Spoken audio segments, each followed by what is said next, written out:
ఎవరో గురువు గారిని అడిగారంట, ఇవన్నీ చేస్తే భగవంతుడు నేను చూడొచ్చా స్వామి అని అన్నాడంట. అయితే గురువు గారు చెప్పారంట, ఇవన్నీ చేస్తే నువ్వు భగవంతుని చూడడం కదా, భగవంతుడు నిన్ను చూస్తాడు అని చెప్పారంట.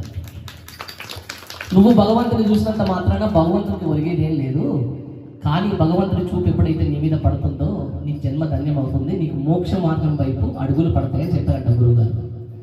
సో చక్కగా మనం చేసే పనిలో కూడా ధర్మం అయి ఉండాలి. అట్లాగే ఇలాంటి హనుమాన్ చాలీసాలు, ఇలాంటి రామాయణాలు మనకి లాస్ట్లో ఒక లైన్ ఉన్నది హనుమాన్ చాలీసాలో, జో యహ పడే హనుమాన్ చాలీసా, ఎవరెవరైతే హనుమాన్ చాలీసా చదువుతారో హోయ సిద్ధి, వాళ్ళు సిద్ధిని పొందుతారు అని రాశారు.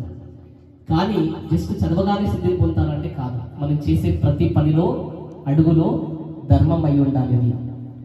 అలాగే కవి ఏం చెప్తున్నాడంటే, ఊరికే చెప్పట్లేదండి సిద్ధిని పొందుతారని, హోయ సిద్ధి సాఖీ గౌరీస అంటున్నారు. సాఖి అంటే ఏంటంటే సంస్కృతంలో